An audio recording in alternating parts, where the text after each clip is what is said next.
Podcast, the show where we talk about video games, anime, manga. My name is Justin. Welcome back, everybody. We got party one today. Maybe in just a little bit, we'll actually have an eye jumping in, but it's going to be kind of like a smaller crowd going on as far as like our casting. But I was just doing some monitoring, so good news over there. I think everything's working out just fine. All I have to do is just ensure that everything is leveled out. I got all the buttons sequenced. Everything's coming from like the right places. Everything's turning off. Everything's being unmuted, muted, whatever it needs to be. And yeah, I think we finally got the system working. So I'm super happy about that. But other than that, it's kind of a short week. And I could really only leverage the fact that we have a little bit more news coming from Microsoft / Xbox, excuse me. And that's kind of it. I know that we were talking about Project Helix, and I thought that was going to just be the end of it and we wouldn't really hear more about it. But since GDC has been a thing for like the past few days, that was like, oh, okay, well, I guess we're going to get some more news about that. And we actually did. Some good news, I'm not sure how we should really perceive this type of news. But I will give you guys a quick rundown on what we're talking about in general today. We're going to be talking real quick about Tanuki Media, our group channel. We're going to be talking about some pickups. We're going to talk about the Super Mario Galaxy movie Direct, the second one. And then we're going to talk about NSO stuff. We're going to talk about Crimson Desert, actually.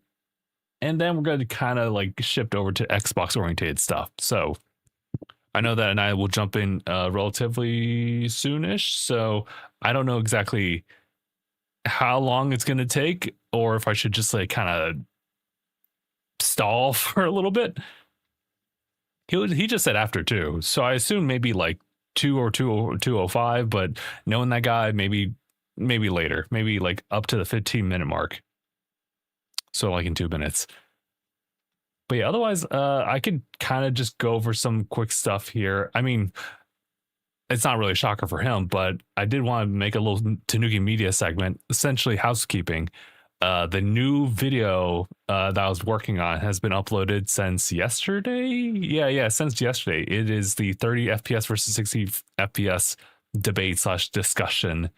And I can give you guys a little bit of context on that one. I wanted to make a video like that one for a while because I feel like with how games are being released now and the expectations that people have as far as it being of like a 60 FPS experience is now starting to dwindle way back when, since the PlayStation 5 and Xbox Series, like Prime days, if you will. Prime days as in, they kind of came out, but it was also a weird situation there where there wasn't a lot of units coming out there because I was also within the era of COVID, and that literally stalled a lot of things. But regardless, people were still making games, and they were targeting both like high quality looking games as well as like them being really smooth experiences. But the problem with that was that it didn't last very, very long. So shortly after that, we'd have many other games that would pop up that could not make 60 FPS unless there was some type of compromise, with different like modes. Like you had performance, you had quality, and with those two kind of just showing up here, you would literally have to trade off certain things like the higher resolution, the fidelity of things over performance, and then vice versa. And then you hit games like Dragon's Dogma, which was like pretty recent, like maybe 2 years back. Dragon's Dogma 2, and that can't even hit 60. No. And of course, there's also Monster Hunter. Granted, those are third parties, but they also need to design stuff for console too. So it's kind of rough, But yeah, I wanted to sit down and make that conversation because unfortunately, the realism is that that's probably a never-ending type of debate unless I can kind of see AI upscaling that kind of stuff. I think that could actually help leverage things for the better as far as using like old specs or tech that could kind of push stuff and like offload a lot of resources from like main stuff like the CPU or the GPU, et cetera, and make that work.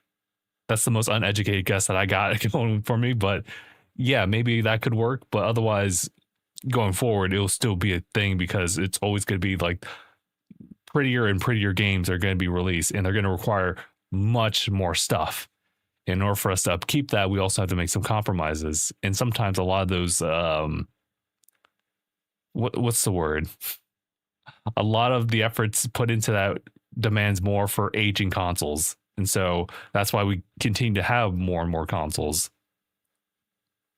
And I know I was just talking about AI stuff, and I'll probably talk a little bit more about that, but we see the Switch 2 and we see the PlayStation 5 Pro. They already utilize like AI oriented stuff. And well, the only ones that haven't really caught up to it just simply because they have not updated since then are the Xbox Series consoles.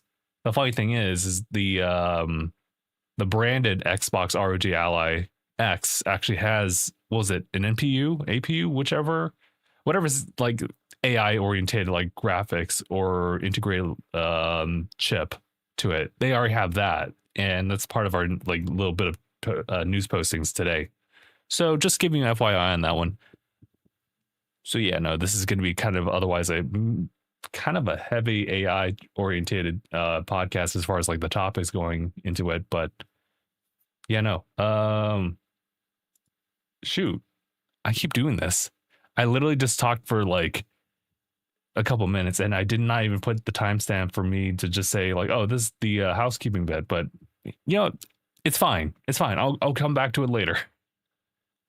Should I just do pickups? I guess so. Yeah, let's just keep the flow going. So I will go ahead and mark this down.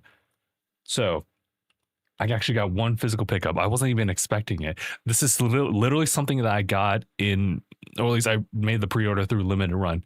So yeah, you can expect this late November. Totally forgot about it. And then I would get like a notification about it like maybe like a week ago, and I was like, oh, sure, all right. And it shows up this week, and I was like, what? Huh? Oh yeah, that's right. So I have it here. We have East versus Trails in the Sky Alternative Saga. This is a collaboration of these two Falcom IPs coming together in a kind of an arena fighting game. I don't know much about it. Aniyah's here. Good timing, Aniyah. I mean, timing could be better. Oh yeah, I was eating. Oh, okay, that's fine. How are you, Aniyah? Yeah. It's Saturday. Okay. Yeah, you know what? Same vibes. I feel it. Yeah. Okay, hold on. Wait, what game was that? What game did you have for like? That was your pickup? Yeah, I was. You caught me right in the middle of it, so I'll just go ahead and adjust notes here. But yeah, this is East versus Trails in the Sky Alternative Saga. It seems like a one-off spin-off of these two IPs like coming together for kind of an arena fighting type of experience. So as odd as that is, it is a thing, and it recently released on all the platforms last year, like late last year, and the pre-orders went up around that time. So that's when I did mine, and it finally showed up. I just totally forgot about it, so I didn't even think about it. Dang. It's like finding $5 in your pocket when you get ready to do laundry. Yeah. Yeah. But that was equally, that meant that was $5 lost at that time. Ah, man, come on, man, reinvest it. But what is it? The what's his face? I think that was a game that you and Phil had, right, or something. Was it the game you posted in chat? He's waiting on his, but he also has picked up some Capcom games. Oh my god, I was talking to like to Mark about this. We're gonna sit down. We're gonna have 84 pickups when Phil comes back. It's gonna be the entire podcast episode. I'm not ready for it. I don't have. It's getting too warm. I can't bring the blanket. I can't bring a pillow here. honestly, I mean, with all the what is it? The packaging for limited run saves you a good chunk of change, like to the dollar when you look at it. So I'm like, nah, I get it. That's oh yeah, that is fair. That's the one thing we can't really control. Yeah, what is it? I mean, did I say it on the podcast? I said I was going to, but I haven't done it since I bought it, right? Yeah. Yeah, I Maybe. got it. I spent that the what's his face? The Hi-Fi Rush collection, Yeah. but it was like the collector's edition. So I was like, oh Jesus. Hmm. It's pretty wicked. Freaking what is it? Like an 8-inch figure of one of the characters in there. I think this might be the same scenario like I had with River City Girls, where I bought like 3 editions of it because I was like, I just want to support this game, dude. It looks great. That, fair Also, enough. and it's mainly towards like for limited run, doing the physical run. But with River City Girls, the character designer, I think I saw them on Twitter. I was following them for a minute, and then I was like, oh, and they like around the same time that they brought up their affiliation with the River City Girls project. So I thought that was crazy timing. So I was like, Okay. it's little things, man. It's little things that made me support. It's pretty cool. That is really cool. But dude, hold on. Are these technically pickups? I mean, are they new games? Are they game related? It's game related, but like, the was it the PlayStation? Are they H games? Are they H? No, they're not horrible games. But nah, what is it? Okay. We're good. The friggin' PlayStation Plus, they have like a catalog or like monthly games you get. Or classic. So where's my controller? I was playing what's his face? Well, hold on. I got Tunic. I think Tunic was one of them. Was one of them or no? I feel like I had Tunic for a while. Also, shout out to Ibrahim and for Brian in the chat. Oh, where? Oh, I can't even. I didn't have the. Is it Twitch? I didn't have Twitch up, but what is it? I just went on a thing to look at all the PlayStation Plus stuff that I had. I grabbed a lot. I grabbed a bunch of Twisted Metal. Jeez, where are they at? Twisted Metal. Dragon. I think I grabbed Darksiders a while ago, and then I was grabbing all these other like indie games. Was it the same people who did? What's the group who did Beyond Two Souls? Right, those people. Oh, I think I grabbed a bunch of other games from them. Yeah, because there's a bunch. Let's see, where is it? My collection. Haha. Beyond Two Souls is very familiar. Yeah, it's the team who did I think it's the same team who did Beyond Detroit Beyond Human. I think it's them. I'm pretty sure it is. They do that kind of like I think whoever the developers or the writers are. Yeah, they always go from some introspective like thought-provoking kind of storytelling. I'm like, you guys, I haven't played your game, so I can't say. But what is it? I grabbed a lot actually. Hold on, wait. Oh God. That's why I was like, these count as pickups? Like, I mean, you bought them, you had the money for it, so I would say. Yeah, because it's off of the membership. Also, if people do PlayStation Plus, for the love of your wallet, just do annual. Just do annual. Annual, you don't have to think about it for 364 days. Hopefully you're not irresponsible when it comes back up. But like on like how much you save compared to spending monthly, I'm pretty sure it's like significant. So I'm like, do it. But what is it? Yeah, typically those are pretty good savings as long as you consistently use it.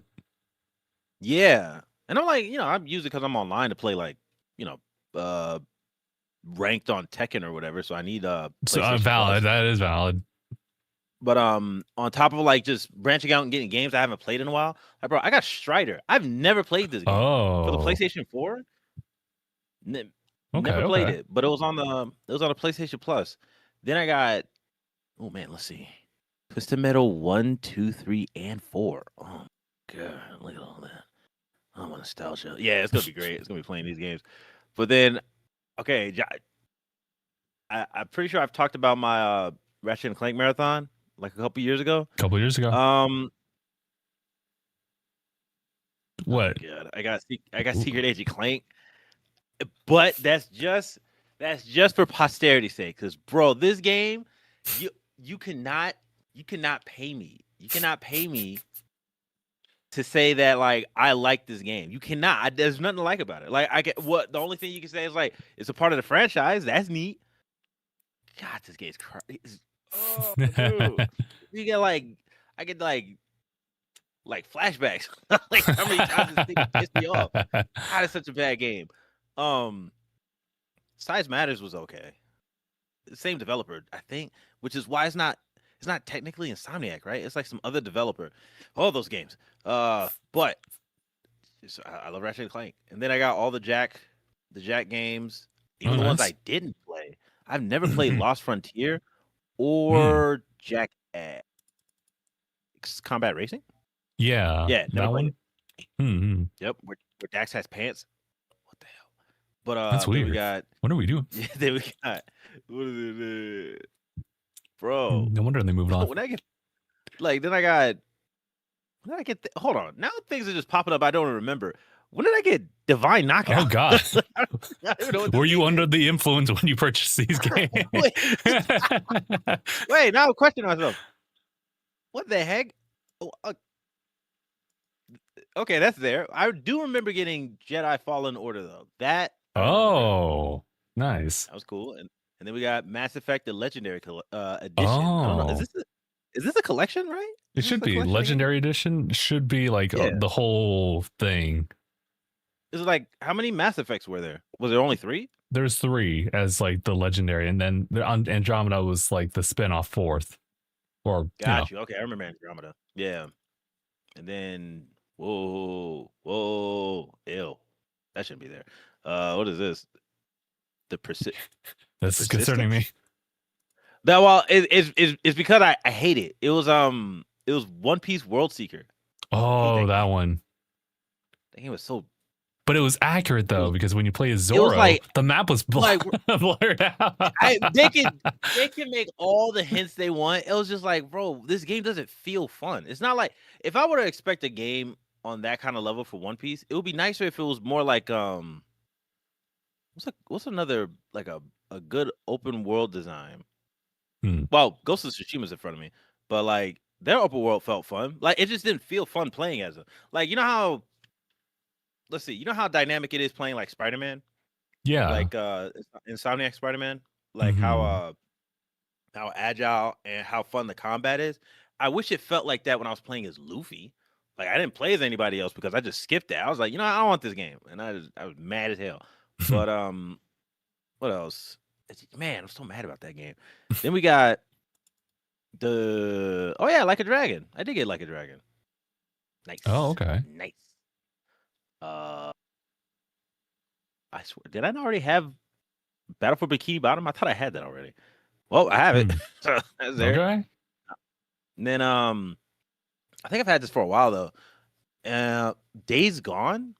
That's that game that I really want to play that game because you know how I had like a huge I think I had like a Falling Out or like a Development Hell or something, right? Because it was supposed to be a sequel, wasn't there? I thought there was supposed to be something to follow up. That's how I remember though. Bro, man, it just never happened. I don't know. I'm mixing up a bunch of stuff with it, I guess. But the Darksiders. Do you know about that series? The Darksiders, yeah. From what I remember, I thought it's based off of like the Four Horsemen, is it not? Correct. Yeah, and I was like, this stuff looks crazy. And then one of them had like a Punisher mask. I was like, that guy looks kind of cool. But I just never played any of the series. I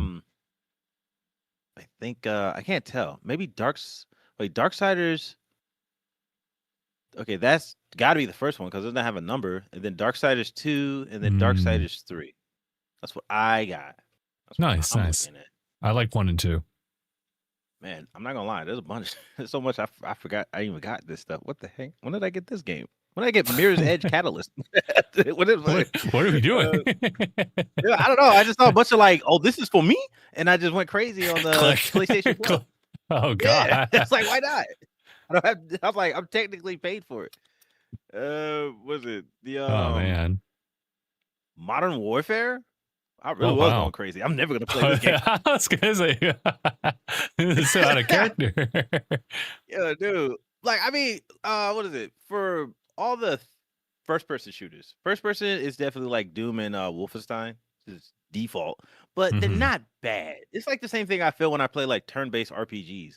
Like I can enjoy them. It's just not on my radar as a default. But you know what I am getting ready for that I never played? Freaking Control. Since the new one's coming out, it should be coming Oh, out this year. Yeah. yeah, well, that one Never was played it. crazy. Yeah, I was like, I want to at least follow up and play the first one before that comes out. What the hell is this? Is this a what's Outriders?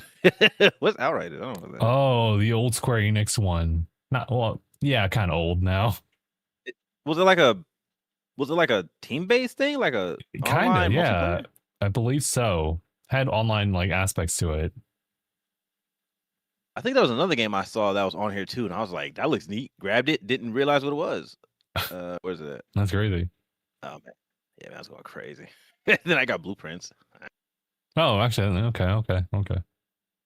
Okay, this one seems kind of interesting. What is this? This one's called A Space for the Unbound. Oh, I've heard The about heck that is this? one. Space for the Unbound. I Yeah, believe that's actually kind of a. I don't think it's a light. It's not like a visual novel type of thing, but it does kind of. I guess that's the only way I can really describe it as. Let me double it check. I'll check Steam and see looks like like what's the it actual. might be like one of the. It might be like a point and click kind of thing. Whoa, this is a crazy screenshot. But yeah, this might be a point and click thing. Let's see. What's our Looks like genre it's a here? fight. It reminds me of this game. It looks like it might be the Friends of Ringo. Is it Kurosawa? Is that game? It reminds me of. It gives that kind of look. I just don't know, but it was for free, so I grabbed it. For Same thing with free. this game called. Same game with this. It's called Lake. Never heard of it, but it was for Lake. free, so I grabbed it. I don't know about Lake. That's the first Yeah, I one. don't know. This might be a. Is this a? No. Visual novel? Which one we looking Well, I at? don't know about that. It looked like maybe it might even be a Telltale. It's just called Lake. Hmm. Ooh, Oh, Melty Blood. I did grab Melty Blood. Wait, maybe I'm tripping. I've always had Tunic. I bought it and I guess I'm stupid. What is it? This is this other game called Venba. It's just Venba. like a little cute little. Yeah, it's just like some. What's it? It's like a. You're. It's like a cooking thing, but it's Hmm. like one of those. It's like one of those narrative driven ones. Yeah, that's what I'm saying. Because like the family is a South Indian food. Yeah, That sounds familiar like you're then. gonna get like.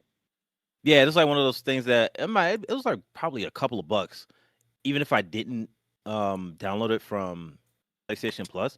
But it's Hmm. like one of those little narrative driven things about like a immigrant family. So yeah, it's gonna be like a cultural kind of thing.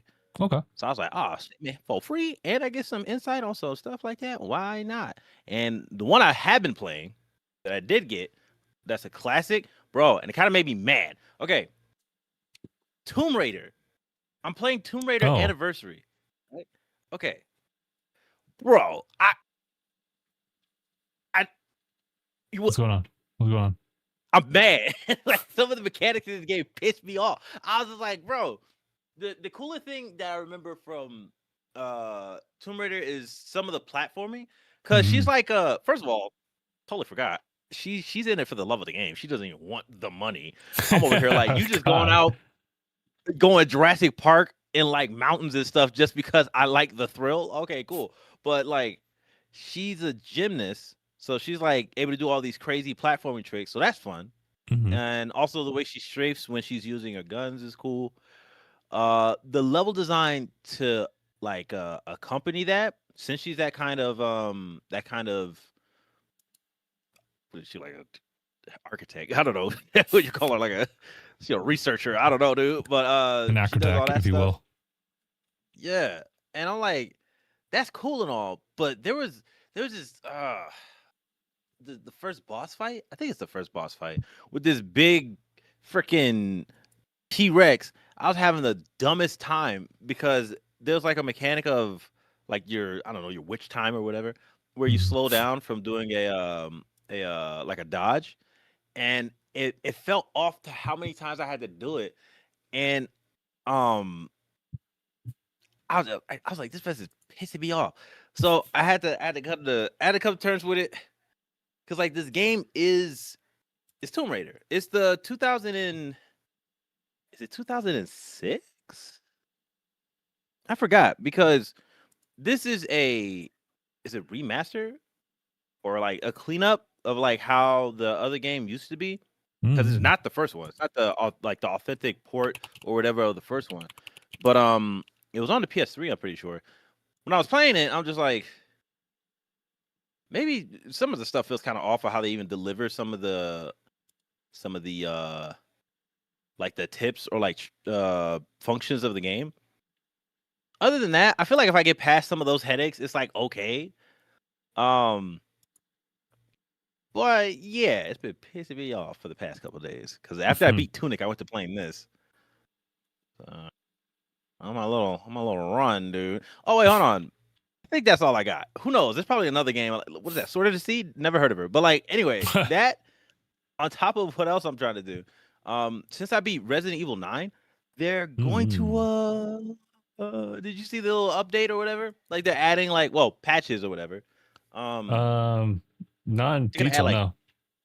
yeah, there's like a patch they're gonna do, because I think I just had it recently. Probably to clean up some stuff. There might have been some bugs or whatever that popped up. I got lucky and didn't see any of that. But Hmm. they're going to add like mini games or whatever other things on top of that. But they're going to add on a story expansion. So I'm not sure when. Hopefully it's still within the year. But man, nah, Resident Evil 9 has been a solid game. What is it? The I guess I haven't really thought of any real downsides of it, but I always think like it's a highlight if there's a game that you already beat and you still have like the replay value. If there's like a replay value and I have like a desire to come back to the game, I always think that's a win in my book. Hmm. So nah, this game is definitely up there, bro. Okay. But dang, look at all these games though. But shoot, I think that's it. Says everything. I think that's it. I'm like, bro, what did I buy that twice? But yeah, we're good. We're good. Oh, okay. Okay. Over here, I was just contemplating the idea of buying Rebirth, Final Fantasy VII Rebirth on Steam. It is $30. So I'm like, oh, that's not bad. Oh, I haven't I- seen a Steam deal in a minute. I know those come in nice too. Hold up. yeah, Square Enix has just got their publisher sale. I was like, oh, actually, you know what? That's not bad. That's not bad. Nice, nice. I was trying to think if there's anything I've noticed with what else? Um, what's that? Like gaming news. Let me see. Because I guess it hasn't been that hefty in news or anything necessary to talk about, Yeah, right? nothing that like stood out to you. I have my stuff listed out here, but if you want to throw in something real quick, then we can totally do that too. Let me see. Let me see if I can find something. Wait, what the heck? Which of the following premium features are you aware of? Choose all that apply. Um, I was not you aware of. YouTube I Premium, did, yeah, yeah, no, yeah, that's what it is. It just popped up. Were you aware that you Crunchyroll have? Premium. Did you know that you have no ads? Yeah, like what? Yeah, I haven't been bothered since then. Yeah, right. I haven't been like overwhelmed by all the ads that people get when they don't have the ad free stuff. It's kind of Um, ridiculous, to be honest. yeah, man, bro, shoot. If that's not like the biggest incentive for people to be like, to be honest, I don't know how much it is. Hmm? Like on what's his face? How many tiers are there? Is there like a cheaper option for YouTube Premium? Because I Not had the necessarily, no. oh then crap, I don't know then. Don't mind It's me. probably I like thought I'm over. annual, a monthly, and there's like family variants of that. Yeah, I'm thinking of like Hulu. Well, Hulu and Netflix does, but Oh, right. that is definitely not the case. I'm sure. Nah, Hulu's Disney now. bro, I keep Did he just like forgetting. you and then like They're like added like Majin extra Buu. $10? Yeah, they're just Majin Buu and everything. Everybody's just being one thing now. I'm like, good lord. Kind of scary. All right. Well, I saw a headline that I don't know if I All of a sudden, we won't can watch it just get now. suddenly Adobe. Yeah, like, dude, they need to stop. Let's check. There was there anything that happened with? I've been kind of watching some stuff because okay, I've been watching more of Black Hokage lately, mainly because he kind of he's let me see. Do I agree with? I agree with a lot of what he says. Okay. I feel like the only disagreements would just be like certain games, which is a cool thing that like I don't know, man. He pretty much acknowledges, right? But I think most of the stuff I've been watching recently is that I never want to have this thing of watching only negative stuff when it comes to video games because like that's never been my thing anyway. But it seems like it's prevalent, you know. Like there's that we're gonna have a bunch of issues where people throw their 2 cents in on like certain games that are be done. Um, what's that one game? What's that one game that's coming out? Intergalactic or whatever. Oh yeah, that one for Naughty Yeah, the Dog. Naughty Dog game. Yeah. So people are going to be bugging about the main girl, right? We're gonna have that. That's always going to be a thing, sure. Um, but like so yeah, it's always going to be like some I don't know some cultural mess that people try to throw in. But like one thing I guess I never really thought of: do these people actually play the games they criticize? Right? Like, hold on. Like, because I heard him talking about it the other day. Because there was okay, hold on. First of all, there's another segment I just never knew, and he's the only person I think that brings it up. A lot of people hold on to their PS4s.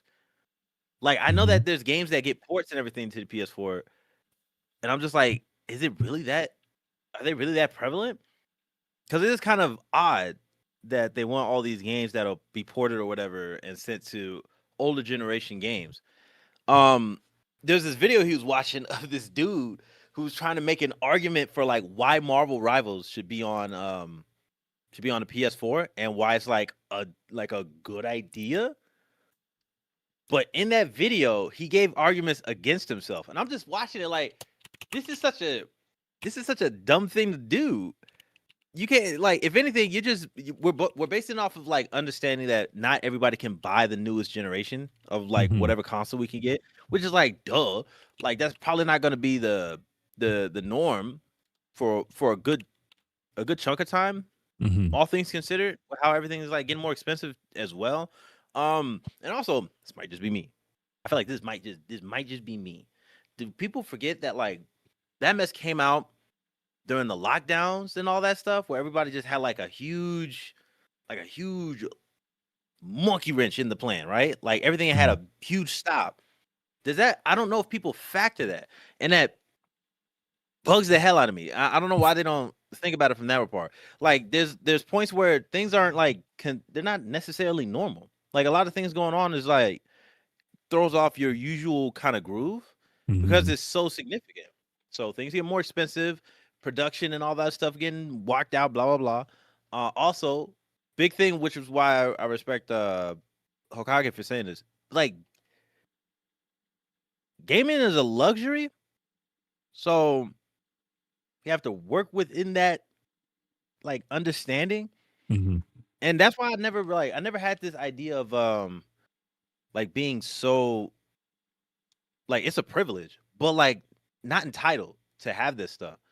So I'm just trying to think of like having a better like a better and like reasonable understanding of how we engage with games, which is how we can end up thinking of like what's the next move and what's to expect from all these other things. Because while I would assume while I'm looking at the stuff where people want like a lot of things going on with the next generation, because I think you brought up we'll look at it after because I don't want to hold off too long. But the Project Helix, right? Was it like a test play or something that happened recently? No. What was in the chat then? Was it alpha or whatever? Because it wasn't I mean, alpha testing. yeah, alpha testing is not happening Uh, yet. oh, it's not happening. Oh, So they're dang. cooking. They're cooking. Oh, okay. See, I was trying to tie it in with generations. Like, oh, look at that. Oh, bring it back. But anyway, it's mainly for how the next generation is gonna go. This is my big issue, which ties into what I said a week or two ago. Mm-hmm.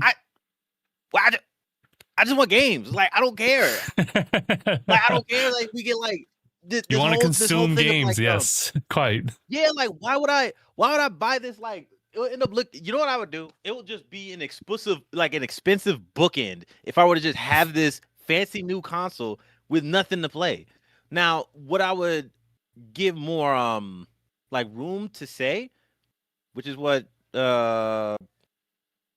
I just call him Hokage at this point. Like, who else is there? All right, so Hokage mentioned that there's a key issue with what that other person was saying with Marvel Rivals being on the PS4, which is just old technology. Like, it holds people back because you have to cater to people who aren't able to keep up. Sure, that is a reasonable understanding because nobody could really move forward if we're holding on to old technology too often, which is like, I understand that. But I've always had this thing of like, yeah, we can move forward with technology and everything, but like, are we really doing anything that crazy and groundbreaking? Like, you know, there are some things that people can do, sure. But then, like, do I want to wait like 5 to 6 years for a game with ray tracing? Not really. I don't think I want to wait that long for that game. That was something I saw that Max brought up too, where like we haven't found like a good middle ground to where there's like a good pace of games being made. Nothing too crazy to where like burnout would be like a usual thing for the developers. What else? The first of all, the creative aspect, because we're not how many newer IPs have we had on these consoles? What was like the newest IP we got on like PlayStation 5 or like Xbox or whatever? Can't really think of it now. I think like maybe like what? Nah, Wait, I can't. See, I was gonna say Ghost of Tsushima, but no, that was yeah. I mean, as far as an entry, maybe followed by like Death Stranding, but Death Stranding is also like not just locked. Well, for now, Death Stranding is now spread itself onto other platforms, a la Xbox and whatnot. But 2 is still on PlayStation. Yeah, I was trying to think of like what are like the newest ones? Because like when that Hokage mentioned having new IPs, which I'm for, but then also Max brings in this idea of having like a good middle ground to where we'll have these games that are constantly be released on these new consoles, or like I don't know, maybe like a new entry, like how we got Rift Apart for PS5 or PS5. Yes. Yeah.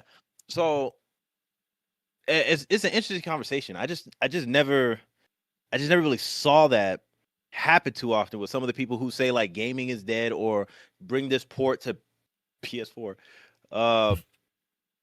Is I don't know, man. I'm trying to rack my brain around a little bit more. Because on top of all the other things that we're doing, you released a video on what's his face on the Tanuki channel for the 30 FPS versus 60 FPS. Super solid, because there's like those conversations of like how people engage with games. Super important. But like the ultimate thing I got from it was like the option to pick and choose how you want to engage with how your game is being displayed to you. To be honest, there's also this thing of like when you brought up 120 frames, I forgot that was a thing, because I'm like that might work even for like what I would do, because I play fighting games. I just don't have the monitor for it. But it's just not something I would have thought of. But it does make a difference when you take the time to notice it. But when it comes to just like the options in gaming, it feels like people don't acknowledge the options, because gaming is like there's too many games. So many games is crazy. But like when people limit themselves in terms of their options, it just makes it seem like that's all they got. Case in point, ball and gun gamers. Like, What are you talking about? Like we just No, no. like none of these other games was popped up on your radar. It's insane, but it's super interesting. I'm trying not to be too all over the place, but it's like there's so many like parts moving that affect the optics and like how the culture of gaming is even like sustained. Because bro, I just don't know. Um, Jeez, I don't go off too much, but what was another thing we had in terms of like gaming news? Because there wasn't really that much. This is the only thing I've been thinking about for the past couple of days. Oh, that's fair. Well, I can see you definitely just been kind of through the rabbit hole of that. I'm just gonna start off pretty light. We have and as I put the time code on that one, we have the Super Mario Galaxy movie direct. And I'll give you the quick speed run on this one. It's just probably the last trailer you're gonna see, aside from one promotional one at the very end, made the last week before April 1st or something like that. Oh yeah. But it did talk about 3 characters and their respective voice actors. So let me see. Because wait, I have them listed right here. We have Luis Guzman as Wart. I actually don't really know much about Wart. I'm sorry. Wait. Now hold on. Luis Guzman. Yeah. Luis Guzman. How's he been? How's that guy been doing? You know, when I cool. looked, I asked the same question. Okay. Anyway, okay, that's cool. We have Issa Rae as Honey Queen. That is interesting. That was I'll get to that later. And then lastly, we got Donald Glover as Yoshi. See, I've been hearing that. That has been funny. I just been seeing more memes of it lately. Because to be honest, I haven't seen the trailer. But like, I guess when I hear Childish Gambino as Yoshi, I'm hearing Yoshi has lines. Is that what I'm hearing? I mean, aside from just saying Yoshi, maybe. Yeah. So that's what I'm like.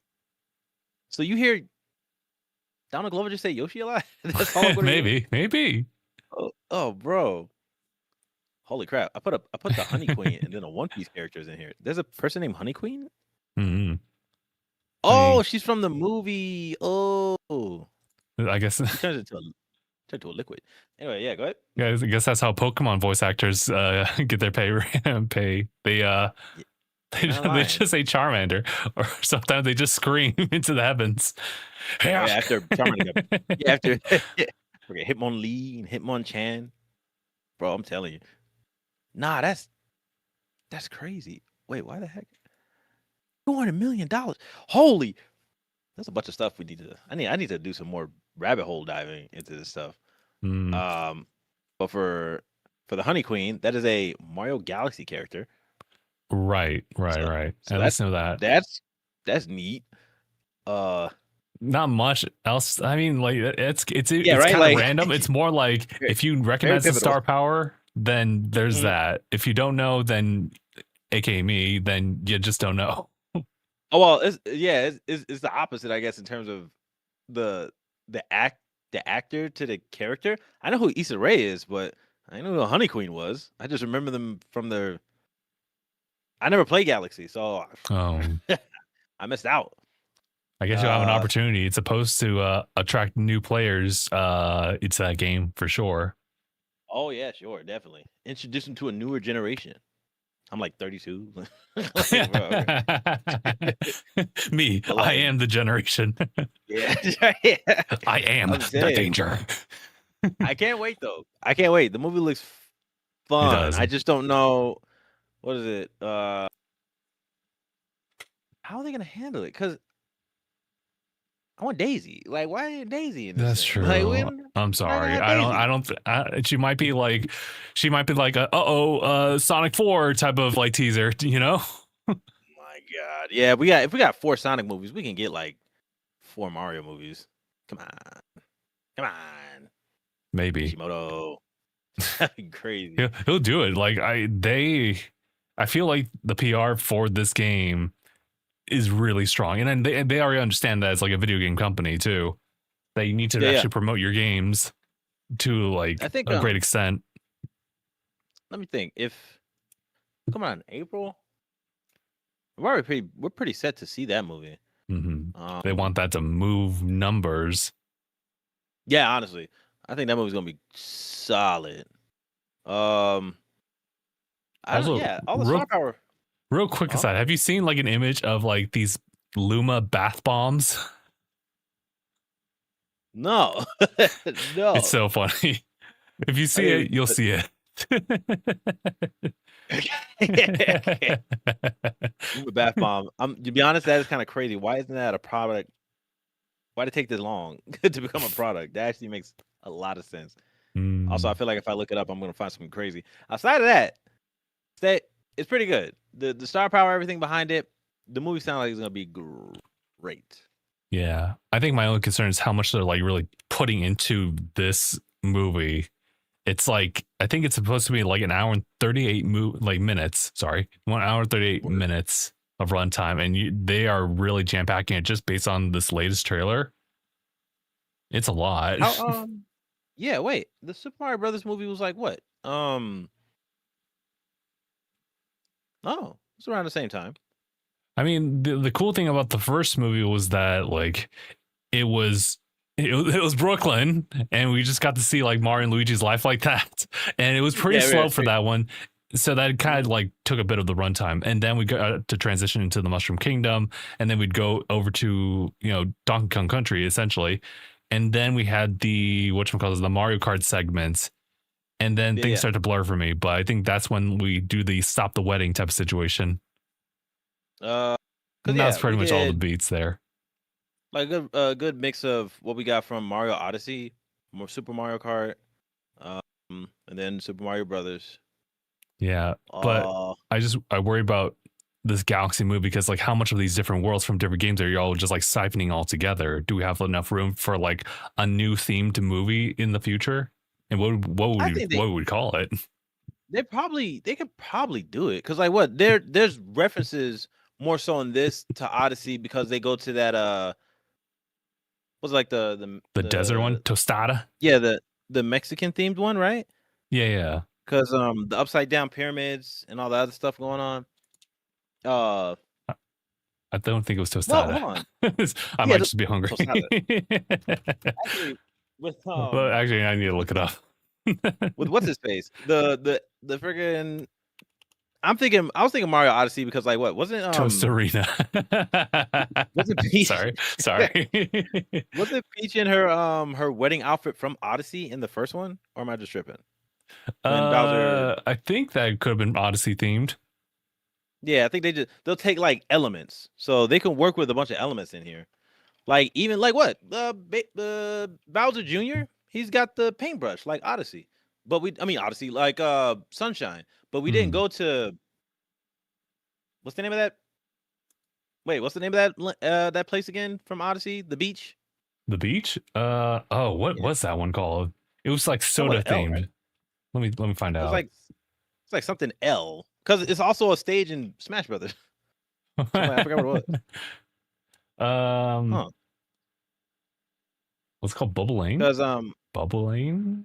No, Seaside Kingdom. I don't know. Like what? That's an AI overview. That was not accurate. So I was just wondering. That sounds crazy. Seaside Kingdom. Like Al Delfino. Duh, that's what it is. Oh! I see what you mean. Yeah. I thought we never went there. Strictly. Oh yeah, that's true. The Chuckster. I can't wait. I was like super interesting stuff that they got going on for it, and I'm like, that's nice. But outside of that, man, that's crazy. What? Oh yeah. Black Okage brought that up too. Like I think that's probably why I'm thinking of it because he brought that up as an idea as to why, like they could be taking elements from other games, but they're pacing it differently. But like they could still make it work. It could still make it work. But honestly though, the yeah, like I guess they have a lot of like creativity. Just freedom, just write whatever they want, and they can kind of like wove it into like this new universe for Mario, and it should just work relatively fine.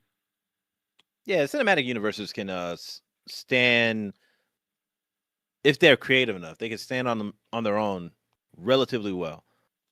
Because I mean, what is it? I did like the Mortal Kombat movie, even though they did some things. So I was like, what? but it's still cool. The second one's coming out, so what is it? Outside of that stuff, though, they got they got stuff to work with. They can make it happen. It seems like they're just trying to make everything more like cohesive, like knowing all the things we got, but they're trying to throw a good amount of things that everybody remembers so that everybody can enjoy it while they watch the movie. On top of like a newer generation when they go to watch this stuff. Because it's probably gonna be more tailored towards kids, of course. But like the general audience capture is from people who know the IP because they grew up with it. So like how we gonna make that work? And plus they're good. It's like I doubt this movie is gonna be terrible. Like, of course, you just pick which one you like more than the other, and that'll be subjective. But I'm sure both of them are gonna be received well enough. That's fair. Yeah, star power. Star power. Okay. But like, what other stuff do you have for me, dog? Okay, so since we're kind of running on the Mario themed stuff, the next thing I wanted to bring up was the fact that we got some updates, like game wise. So they updated the NSO. So we got Virtual Boy like updates. So this is definitely Phil's corner, but 2 games for Mario Clash, and then Mario's Tennis. So Mario's Tennis is self-explanatory, but Mario Clash is kind of like I don't know how to best describe this. It's kind of like 3D in the sense that Kirby Planet Robobot was a 3D game, like going back and forth, just leveraging the 3D 2D aspect of things. But it's kind of like that. So that was added, I think, the day of the I think it was added the day of them just showing off of that direct. So that was pretty nice.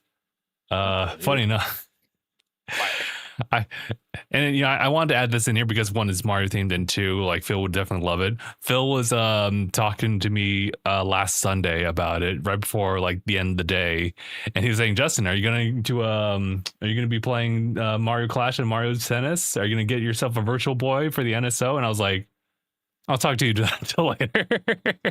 Yeah, I was gonna say. I was like, well, how much was the Virtual Boy when you buy it? I don't remember what the cardboard one was. It's like 20, maybe $30. And then wait, what? The actual like replica Virtual Boy is like $100. Holy heck. What the heck? Who would have thought? Virtual Boy. Oh wait. Virtual Boy. They had a cardboard one? What in the Lord? Yeah. So I mean, good on them to just have that foresight of like not a lot of people are going to spend $100 on this. So that is crazy. Why don't we just appease everybody? And I mean, I don't think it's for me. Like I would do it for like display purposes, but I wouldn't really want to jump in. It'd probably be one of those things where I'd play it and be like, that's super cool. So anyway. Yeah, no, it's not me. I think like it'll be nice to pay homage to it, because that's what it is. Yeah. What was I gonna say? For any other additions to what I would get, it really would just be the controllers. Like the Virtual Boy is like, what? That's crazy. But like, how doesn't it just look like the actual stuff that the Virtual Boy did? It's $25. Like sorry for that cardboard. Yeah, when you look inside and you got the game of it, and everybody's like red and black. Isn't that what it is? Yeah, like the red pixels. That's neat. Okay. It is kind of cool. But I think yeah.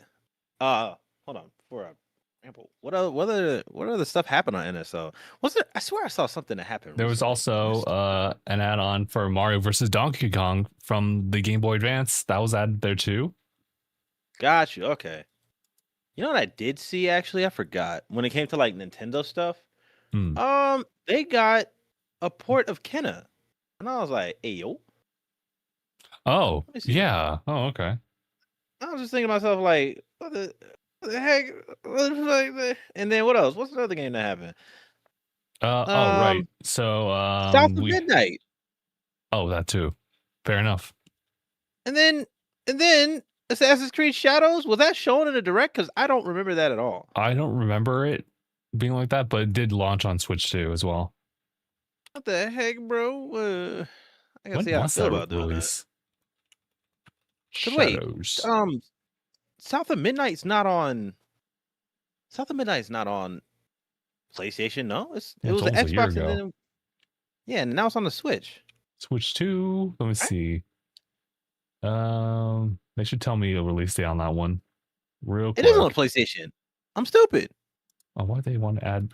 I guess I want to make sure. Like, how old are you? Just to make sure. It's like, you should know by now. Yeah, shut up. You had this account for a while now. Yeah, dog. I'll Well, yeah, December yeah, what 2nd, the heck? actually. I'm gonna first of all, I get to actually play this game. Because I don't have it. But should I play on a place? I'd probably play on a PlayStation. Let me see. South of Midnight. And then I'm gonna play Kenna again just for the fact that the second one's coming out hopefully the end of this year or like before the year's over. So I'll be able to play that game again, see how I feel about it. Because it was fun. Solid 7 for what I remember. I know it's above a 7 for me. But like, did it go to an 8? I don't think so. Yeah. But anyway. Gotcha. Yeah, those ports are nice. I didn't even know about that. And the last thing for add-ons is just Super Mario 3D World plus Bowser's Fury. That whole soundtrack has been added on Nintendo Music, so have fun with that. Whoa. Banger after banger. I did want to add this last thing before we jump into like Xbox related news. So there's been recent footage for Crimson Desert. You know, that one from Pearl Abyss that they've just been working on for a good while and looks absolutely like insane because you're like, at this scale, this scope, like how do you even sustain like a performance on this? And they somehow do it. How they gonna make it? Yeah, You know, wasn't like, this dude like suplexing people? yeah, so right now primarily this footage has been sent over to, what was it, Digital Foundry, specifically for like their performance testing and their coverage. The only caveat is that on top of getting a PC like build of it, they got the PlayStation 5 Pro build to it. So we don't know actually how like base like consoles, PlayStation 5 and Xbox Series X at the very least, can handle this game. But what they've seen showed so far is actually pretty impressive. I will say that. Got you. I was actually really impressed because they talked a big deal on the PC side, especially about like new shading things exclusive just to PC, like, you know, tweaking here and there. And the shadow effects are actually really crazy because it really changes your perspective, like how like an area kind of feels, the vibes of it. Okay. Dang. That's super interesting though then. I guess it's also it's on that level of like how they showed off like the whole illumination effect for like, what was it, Unreal 5, like way back when. And it's like, oh, here's like a character just running through all this stuff, and like we can just like adjust like the sun's position like in real time, and you just see it and you're like, whoa, that's crazy. But we never really actually saw a lot of that in practice. Yeah, I'm super curious, man. Because on top of what I was saying before, when it came to like consoles being capable of doing stuff like ray tracing and lighting and how they interact with one another, consoles being able to like hold that up and make sure that it doesn't mess with your gameplay. Because man, like if you can't have a consistent frame rate or too long of load times, but apparently this game is just able to hold off doing all this stuff at once, I don't know. That's one thing I still want to learn about when it comes to game development, especially when it comes to open world stuff and action RPG kind of games. Like, what is sacrificed to make that stuff like function? Because having stuff loaded all the time, like I don't know, do you load everything at once and then it just interacts as you go? I don't know. Seems like a lot of demand for the console too. But okay, Digital Foundry, shoot, respectable guys. So I don't doubt it. It's impressive to look at, but like I don't doubt that anything that they would have found wouldn't be worth talking about. Mm-hmm.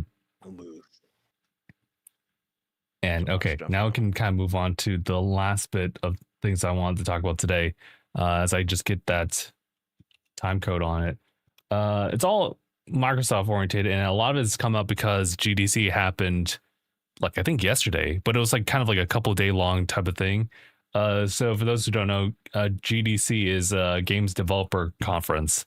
I think it's just singular Game Developers Conference, and they do this yearly. And the cool things that come up from this, especially like when I look at it, is just talking about like the development of some games from the past.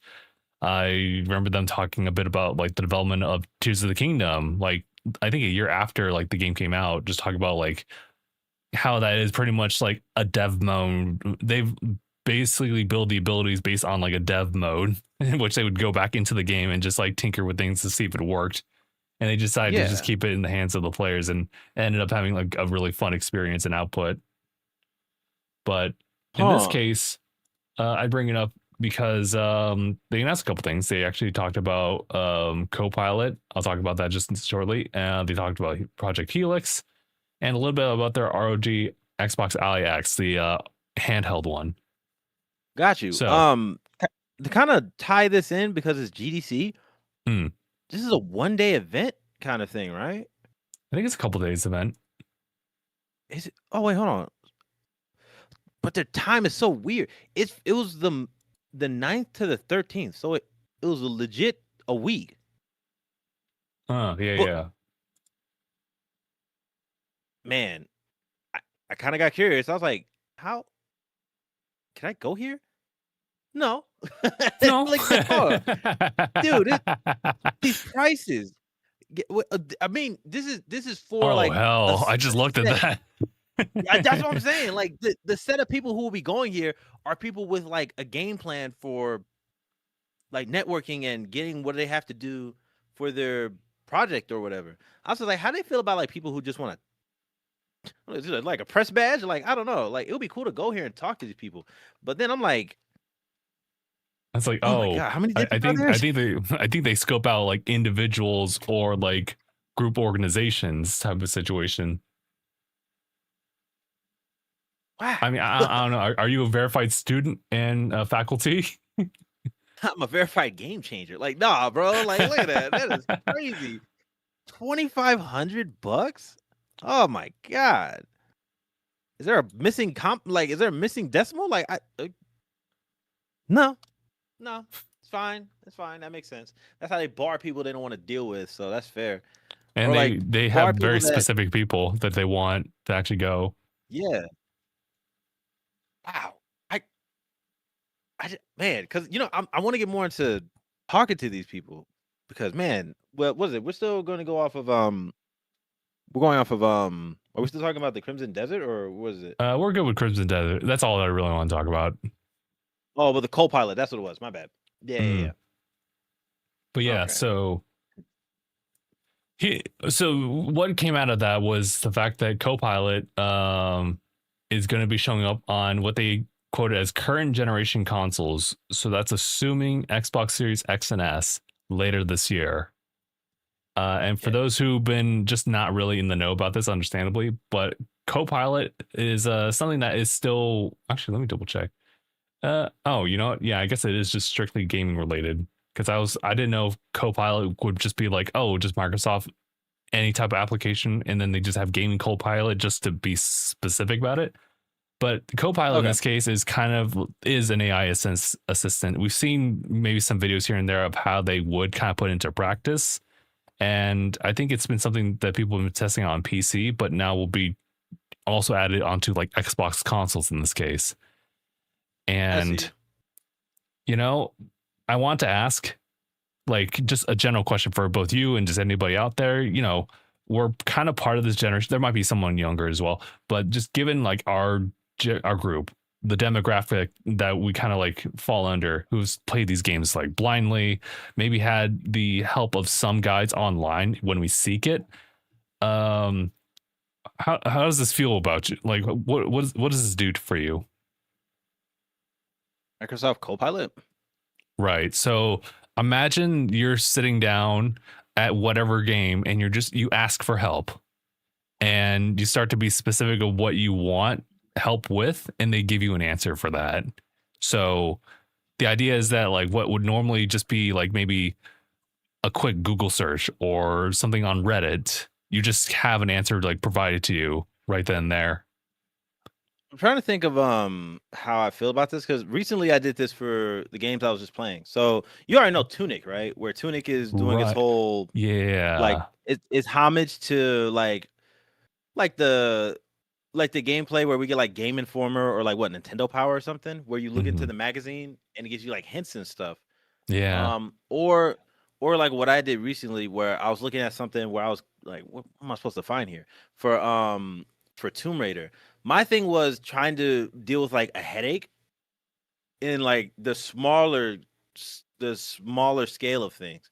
Like I just needed an answer because I did like the majority of it, and I would try to get like this little thing that's like a head scratcher out of the way. Most of the Hmm. time, because it's kind of like th- this generation of folks, or depending on how they play games, they mainly just like I don't know. They if there's a shortcut, they'll do it, and that takes away from at least doing the work. Like if you have like a hurdle or like something that's really got you stumped, like I don't blame you. But how much of an effort did you get? Like did you give before you just gave up to get the answer? Like that kind of feels Hmm. like it's gonna be like, man, I don't know. It probably wouldn't be something I would do, honestly, because that's just not something I would have like as a default. There's a problem when it came to like uh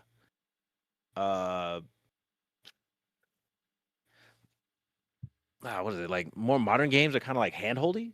I think that's the term that people use a lot. Yeah. Yeah. People said Where it that. kind of feels like, yeah, where it kind of feels like you're just giving too much of a guide you this way instead of you figuring it out.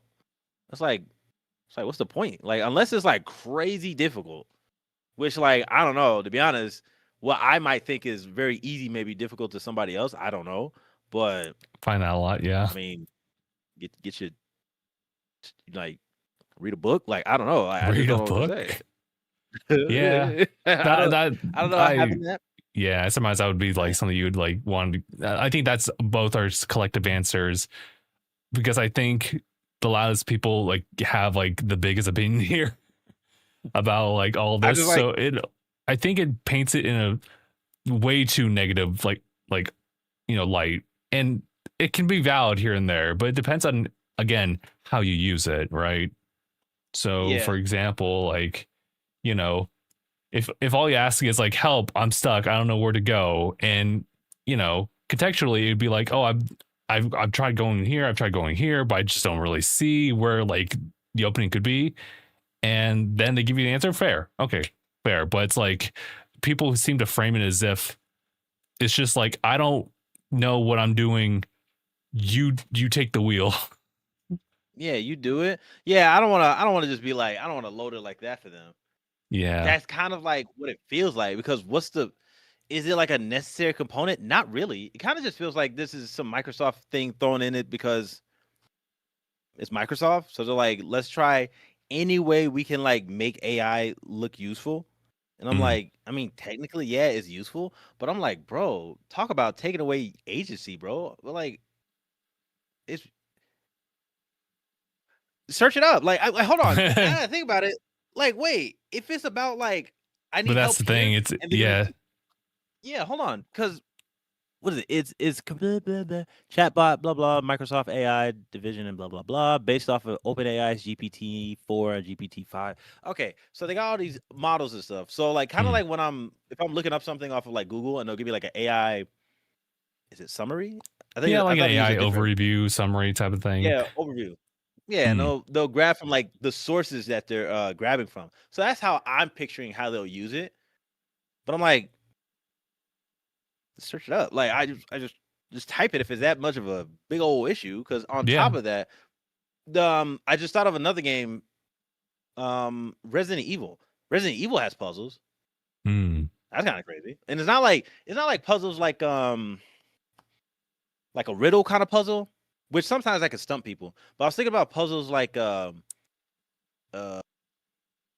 from Resident. How about Resident Evil 4 remake? Because I know they have one and they have They puzzles in do. 9, but in remake for 4, there's that puzzle where Leon has to like move these hexagonal pieces and like swap them and all the other stuff. Like that could be annoying. Mm-hmm. I don't know. I don't know if is that something that they'll try to help people with? I don't know. That's definitely a case.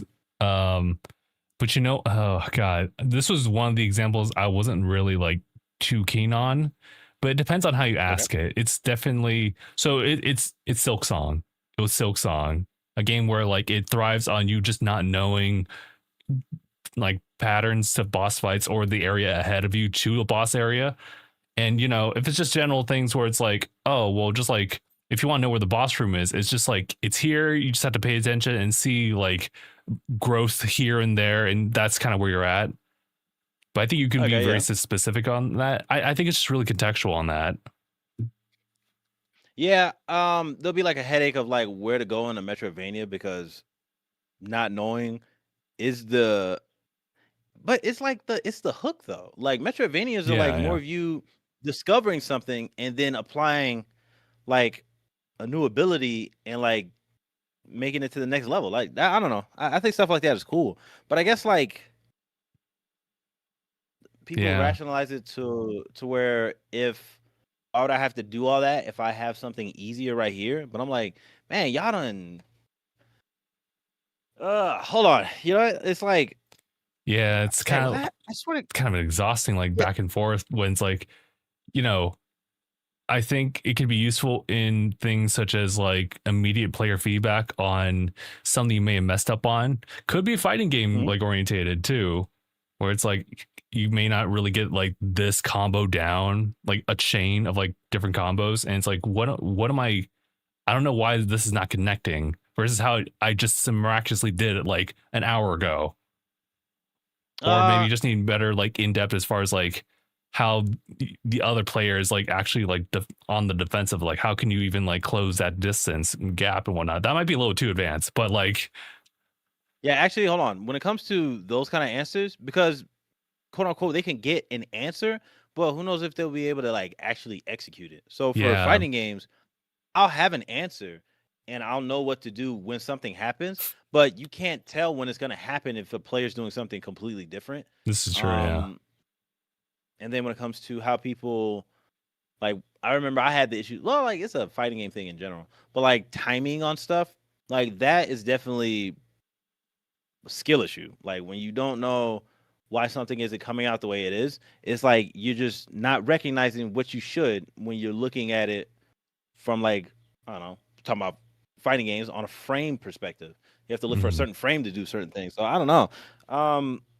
I would just Yeah, assume true. that uh my thing is my current beef with like AI and all the other stuff, it takes away from people enjoying a process just a Mm, shortcut for a result on most cases. Like it's not like the concept of AI is the issue, it's just how it's being used. And mm, like when it comes to gaming and they want to use AI, like unless we're talking about like AI enemies, like the CPU or like AI and Tekken for training, like I just don't know. I don't think. I mean, Copilot's not. It's not for me. That's for sure. mhm. Um, it's just like that's neat. A little asset I'm not going to use. That's neat. Do you have to pay for it, No, I don't think so. or is it already? It's just in there as a That'd be function. crazy if it was like behind a paywall. That'd be funny. $2.99 subscription. Uh, What? 299. Nah. Where's that? If it's like Windows, you know what I'm gonna do? I'll just go to Taskmaster and turn off that process. I will never use Copilot. Mm, I'm good. mm. Taskmaster that. Task Manager, my bad. No, I Taskmaster. get you. I get you though. It's crazy though. Okay. But I'm like, I don't know, man. Just let them Yeah. they want. Yeah. Actually, you know what? This kind of changes into the other thing I wanted to talk about just real quick. This is relatively brief in comparison, but it's also dealing with the RG Xbox Ally. It's kind of a confusing name, but essentially it's their latest branded Xbox handheld, but it's actually just like a mini game PC. Um it's getting a bit of a boost to its chip where it's going to use like additional like super resolution stuff. So this was actually something I can kind of get behind AI to kind of help with offsetting like a lot of the load to help performance just kind of like kick in. Granted, it's machine learning, so it's not exactly like true frames that are just kind of being there. It's kind of like additional frames implemented to kind of predict the nature of like the flow of things, if that makes sense. So like my hand should be like over here if I extend out, so therefore it'll add additional frames to make it smoother. I think that's kind of the way you can read into it. But It's what's his face? It's an animation thing. It's in betweening. yeah, okay. Give it But like yeah, the so clean, more like than those like looking like a stop motion or whatever the heck, right? Everything's yeah. more cohesive.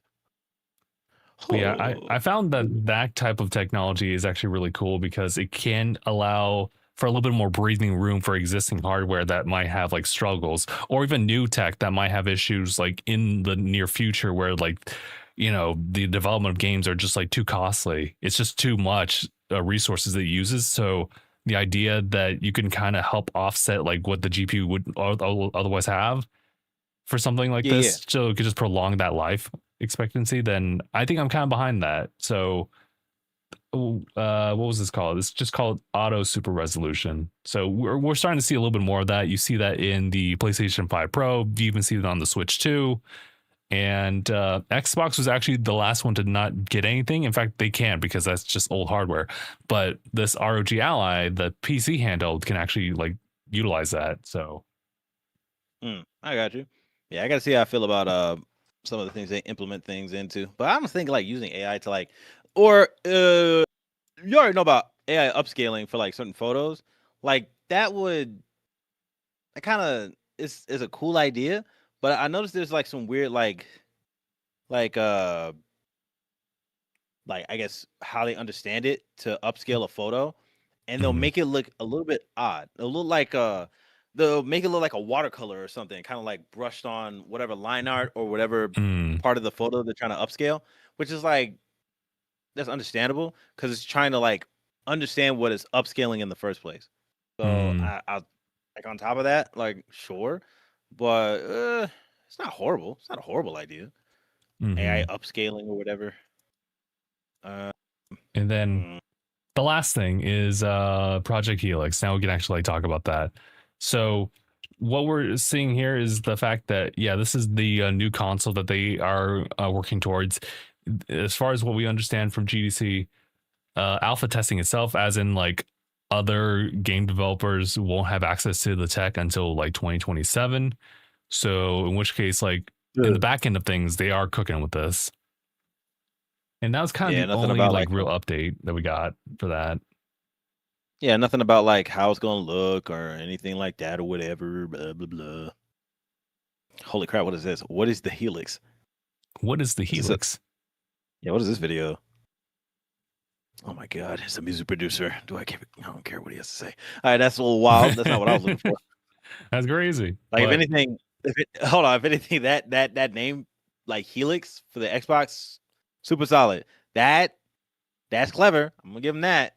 But like, uh, that's all I got. If I only got like a name and like, oh wow, what it can do, that's cool.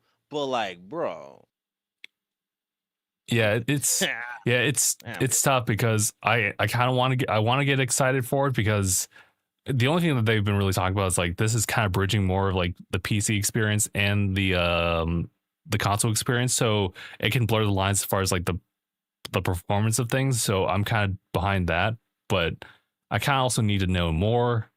I need to know like is this first of all is it gonna be disc based? I probably don't think it's gonna be disc like based, but you also have to think about the people who've had like a library behind them.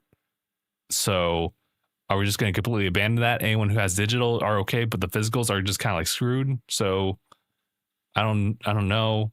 And they could possibly rectify it by having a separate disk drive, but no one really Yeah, wants that. yeah, you know what? I guess I never thought about that part of the conversation of how far we're gonna keep moving for phys. Unless we can Wow. update like the tech for that, so like the disc can actually take up more space. It might just end up being an attachment. Now that I think about it. Oh no! Don't But say that. That's too realistic. but yeah, right. It's too Ah! but like I guess if they want to make the most out of putting cutting edge microchips, graphics card, whatever the heck they got to put in there, they might make it separate.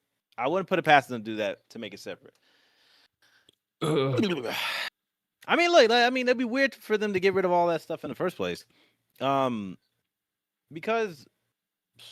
man, what I really want to do a more like in-depth like research on the whole issue with physical, because all I hear is like cutting corners for money.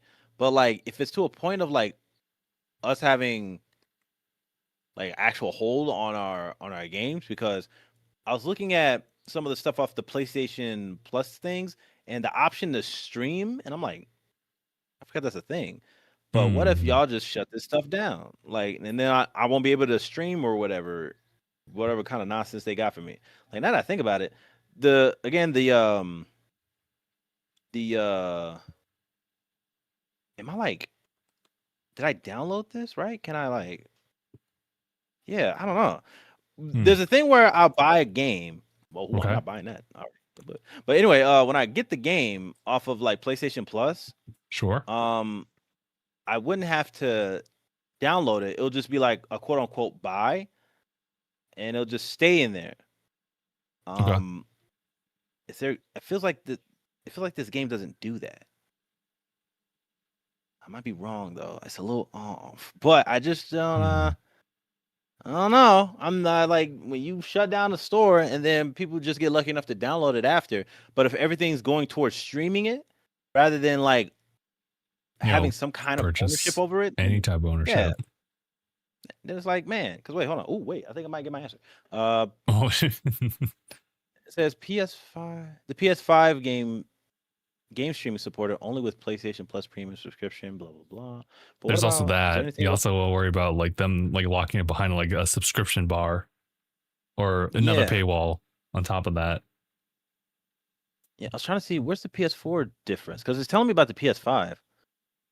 Like, your system needs to be updated to the latest system software. Although the game is playable on PS5, some features available on PS4 may be absent. So that sucks. So there's like some weird, like why would they cut that off from the version? So if that's the case, is it easier just to download this game for a PS4 version, and then the PS5 is just like, that's neat.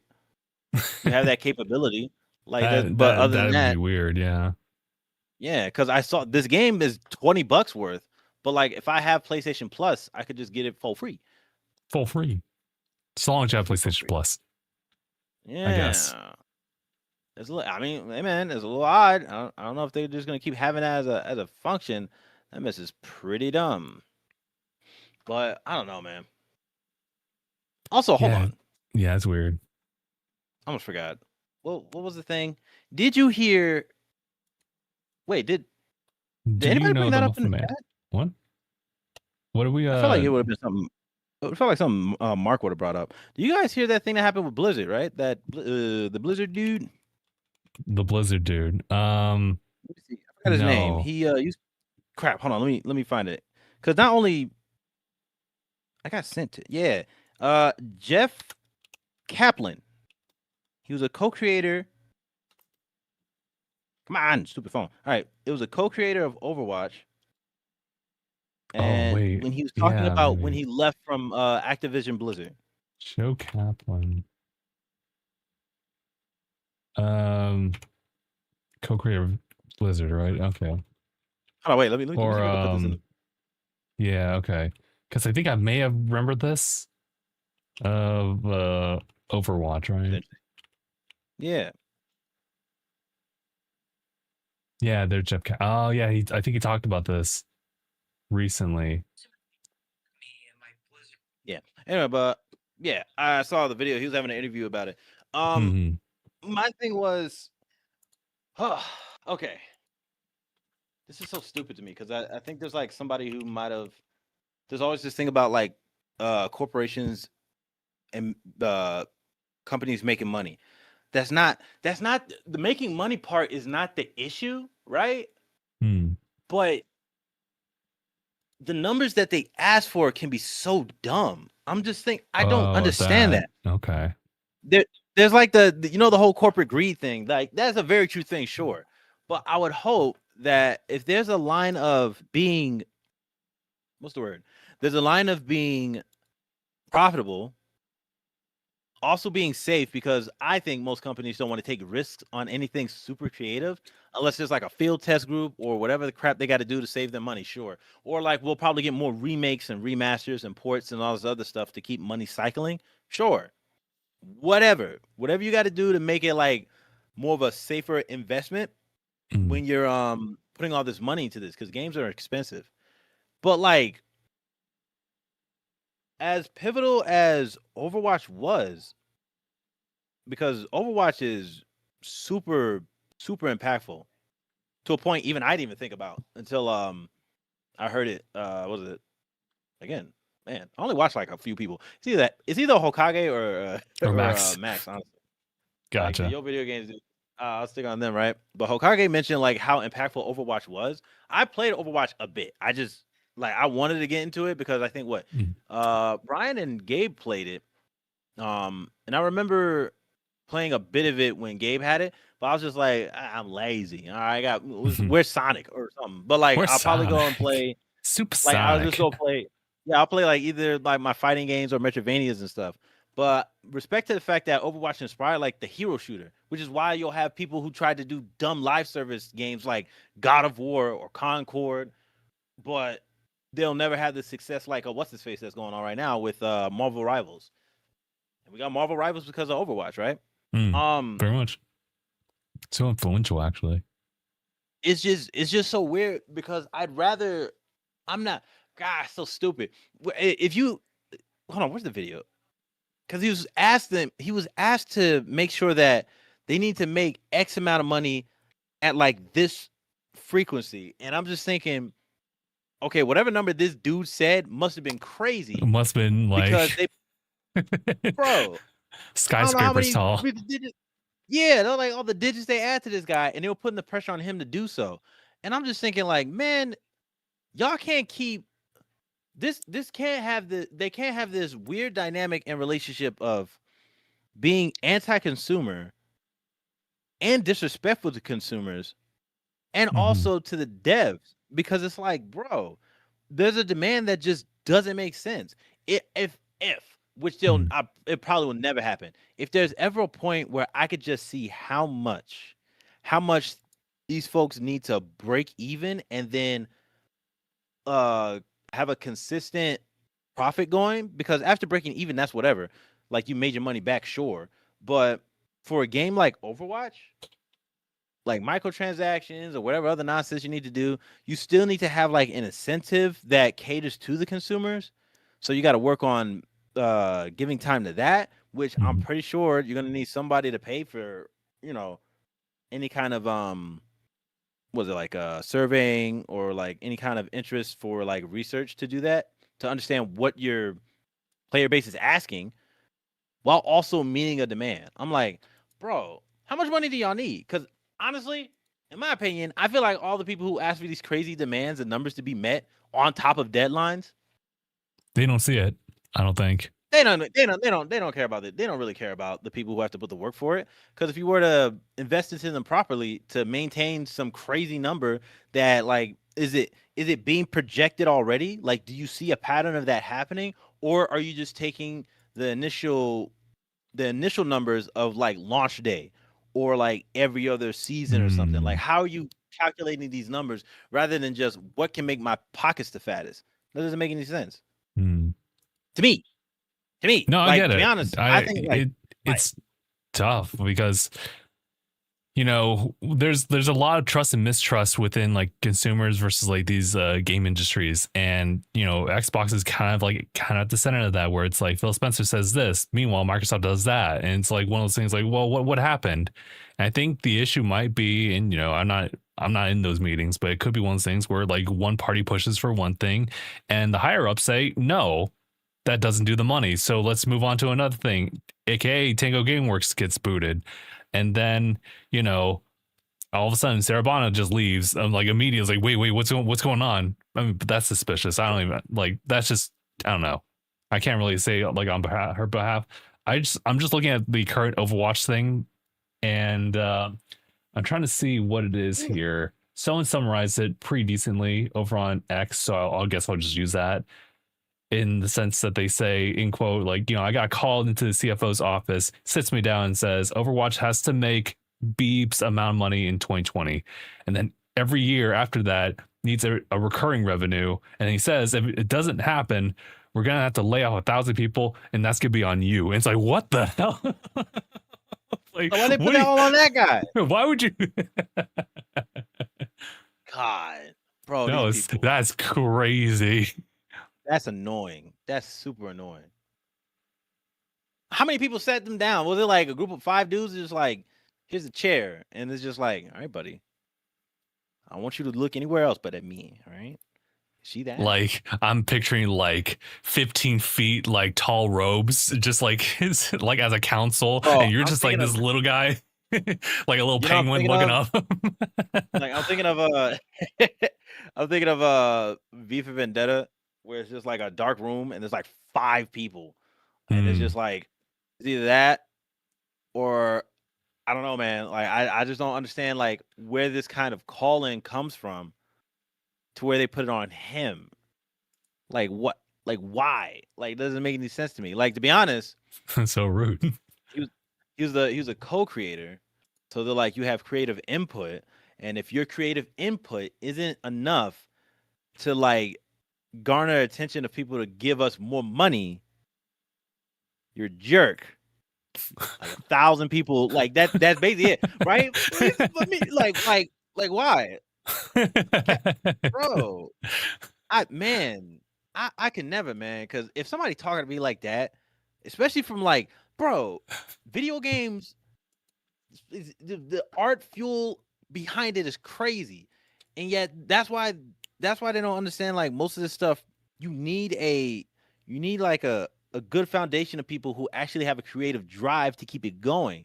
Because yes, at the end of the day, we worry about like how the product comes out, sure, but if you don't make all the foundations for the process to happen, then yeah, I'm gonna get why you're gonna be like kind of butthurt for like lost money. Because hold on, if you want to talk about like processes or like creative like output for people to be interested of like, oh, if you don't do this, it's not gonna get like, if we're gonna get that much money, we're gonna lay off people. Friggin' Concord bugs me, bro. I looked at those character designs again. Who was smoking? Like, hold on. Who was the guy, the big blue guy with the red face? Why does it look like somebody just dropped like Heinz ketchup on his head? Like, that is the stupidest design. Like, I don't know what they were smoking. Like, I'll criticize the hell out of that, because like, or then also, whoa, bro, this, you know what this looks like? This looks like hobos on an acid trip. Like, everybody's gear is whack. Like, I just don't understand how there's no point of like how people just don't sit and realize there's so, bro, I'm so mad that I see a whole bunch of like creative artists and none of them get shine, but this Zora from Legend of Zelda mixed with like Leela from Futurama built, but like, I don't know, like none of this makes sense. Like, what? Why? Like, why? And then also the game was like, whatever. I think the game was okay, but you gotta put aesthetics and creative design into the game too. Wow, oh man, I hate this design so much. You know what it looks like? He just looks like Beast from X-Men, and he decided to like try to do a Red Skull cosplay and quit halfway through. Everything is so bad. It's so bad, bro. Oh my god. Anyway, before I rip on this game, but like, just this is how much care. That's how much care they wanted to do. You're just like, it's a hero shooter. They'll do it. What? You missed that wave, man. Like, that's tough. Lord. It's, oh, dude. You know what? This. Man, I'll probably crap on Concord for a while. But I mean, just it does, because yeah, the biggest thing about it is like its gameplay has been pretty good. The core gameplay. Based off of this like they say, like it's pretty good, but like I don't think it's anything revolutionary. Yeah, it's also $40 like at the front, so it's like it already has like a step down versus other like free to plays that are out there. So that's what it has to contend with.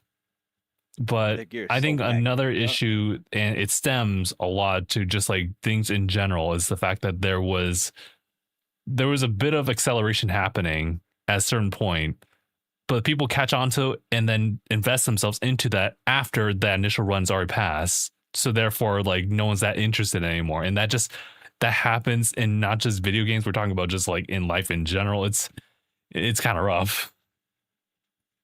Yeah. So Whoa. Okay. Yeah. Honestly, dog, the hero shooter thing. I wouldn't say the hero shooter genre, quote unquote, was the issue, but the genre and the mechanics of that style of game, it just needed a different coat, right? Because again, Marvel Rivals is just like Overwatch with Marvel characters, but this is there's a true. demand Yeah. to see. It's just like a demand to see more Marvel characters in like cool ways. Like you got that, Yeah. They're doing or like super well. new characters I didn't even heard of. Like I never heard of Magic until I saw Marvel Rivals. Yeah. Yeah. So I mean, man, what are we smoking? Also speaking of that, Hmm. side note, in terms of Marvel, Tokon, Danger, Oh, Danger. uh Yeah. That's a new one to that me. character that character's been around since '05, I think. Never heard of them. What? Never Whoa. heard of them. Okay. Like they were in a newer '05 comic of X-Men. I'm just like, you could have fooled me because I don't know jack about Danger. But Hmm. except the fact that they're the well, hold on. Do you know the Danger Room? You know that from Marvel? No, no. Do you- If it ain't it's Red where they do all Velvet, the then yeah, or but the Velvet, yeah, it yeah, ain't I Red don't wear. Velvet. But like, it's like it's just that the Danger Room is where they do all the training. So Danger is just the room personified. So, so we're Yeah. fighting Danger as in like the whole room. Yeah, you're fighting. Yeah, you're fighting the person. So room's got His name, hands. yeah, this room's got hands. Like it's like I don't know when and how that happened, but that's a character. But like You don't work out the gym; man, the gym works you out. it's absurd. But like it's Whoa, cool that like that's these games will crazy. bring up these characters. Yeah, it's cool, man. It's just they need to make more creative decisions that grabs people's attention. Most of the time they'll probably do it from like if we're thinking of like corporate demand or like yeah, or like the deadlines that they try to do, all those don't mesh well because there's just not anything like creatively like stand out. It doesn't stand out that much in terms of like its personality, Hmm. i.e. Concord. Because again, there's that thing of where people don't know what they want until they get it, but then at the same time, uh not everything is just gonna work out because of a like a one hit. I can't even say one hit wonder, or just like a like an exception. So it's just like you just in. Anyway, yeah, that Yeah, stuff is crazy. All the stuff with yeah. new gamer, the gaming industry, everybody's annoying, but I just gotta I gotta do more like deep dives myself. I miss out. I miss out on so much because I just enjoy games I think that's a good thing though. on a general approach. Yeah, Hmm. right. Like and approaching it generally speaking, like you'll get the conversation of fully optimized experience for gaming. PC has that beat every step of the way. Usually, if you get like a good setup, you'll have like the most yeah. Yeah, I the mean, highest quality of experience. you have the best quality. I'm not sure optimization's like quite there. It depends, but you can Yeah, it also depends on your circumvent setup, right? that with a good dedicated fan base, modding the shit out of that. Oh god. Yeah, you're right. Yeah. Oh lord. Saw a video with the crossover they did with was it Atelier? What's the game Yeah, that with one. Tekken? Yeah, you Yeah, know yeah, that, yeah. right? Yeah, they gave I forgot the name of that character. Hmm. The girl, they gave her outfit to Reina in a mod. I saw this guy named Denny. He was doing he did a little clip of it, and when he put the mod on, she had like titty physics, and I'm just like, stop, Was that always there? Who put that there? never stop, jeez, man, these mods, these mods kill me, but it's just, bro, I, things can happen, but still, like fully optimizing Street for Fighter games. anyway. Let's not, right? It's like Jesus respecting that Christ. PCs, right? With enough like dedication and build and understanding of what you need to get monitors and whatever the heck, right? Pretty high end gameplay. But with like consoles, usually like the franchises, the IPs, and the exclusives, like all that stuff. That's why I saw mainly for like what I just played when I was younger. I mainly had a PlayStation, but the exclusives and the games you played on there, you just wanted to keep that dedicated. But now that everything's kind of like there's like a demand to like branch out, cross play, and like cross platform or like whatever the heck. Mhm. There's just like now it's starting to change a little bit more so to benefit the industry, but if there's like drawbacks on each side, be it on like either the developers, the corporate, or the consumers themselves, I just need to actually sit back and see what the heck is going on, because bro, some of this stuff feels like everybody contradicts themselves the other day. Like every other chance I hear it, the next day I'll hear somebody being like, "Man, gaming's dead." Like, yo, Call of Duty, like it never just been the same since such and such. I'm like, bro, what are you talking about? What are we I keep smoking? seeing these videos and it's make me mad. And it's usually why I'm like, this is why I usually don't want to care what people have to say, but we're in the same space. We're in the same hobby. So I got to see like, or like understand how the waters are when I hear what people talk about. Cause Mhm. I'm like, I like this game. And it's like, man, you like that? What? And it's just like, I get like some surface level boo boo about why this game is dog. Like, I'm just like, did you play it? No. It's like, well, okay. Oh, like, where's like, dude, hold on. What about just the genre? Have you ever gave the genre a shot? No. It's like, it doesn't look like me. I'm like, bro, like, you can understand a game. If a game ain't your speed, sure, but like, dang, I at least try it. Dang. What? What? You know, like, I don't know, man. I feel like I hit a wall every time I think about this stuff. I'm sick of I feel that wall now. It's just like yeah, I don't right. even know how to even circumnavigate that wall. Because it's like it feels like a wall I shouldn't have to address, but like they're involved, bro. They're involved because they play games. Matter of fact, hold on. I gotta find it. Man, hold on. There was an interesting point. Do they even like games? Like, hold on. Like, wait, dude. Is it what? Hold on, I think I need Copilot to assist me here. Copilot, can you explain why this guy doesn't like my games? One of these days, guys, I'm gonna have to find it, because again, this is what I've been listening to recently. I've been listening to like highlights or whatever on Black Hokage stream, and that was something that came up, and I was like, what do you mean? What? Oh, whoop, hold on, give me a second. Whoop. Oh, okay. I thought that was a bit, but no, that's legit. It's kind of weird. Communications with people online is already an art form within itself. It's one that's tough to master because every single thing's a different subject, right? But that makes it cool when people just like the same stuff as you do. So it kind of works out like that. But once you like hit a little bit of friction, it kind of depends on each person. I don't care about pimple patches. God made me this way. Anyway, I'll talk to you later. I gave you this pimple. All right, I'll let you out. No, it doesn't say that to me. I'm hurt. I'm hurt. I'm like, you heard that? You know, Anyway, it doesn't look. say that to me. Look. Hold on. Before I lose my train of thought. Okay. Because I heard this off of I gotta find the VOD or whatever I was listening to when he brought it up.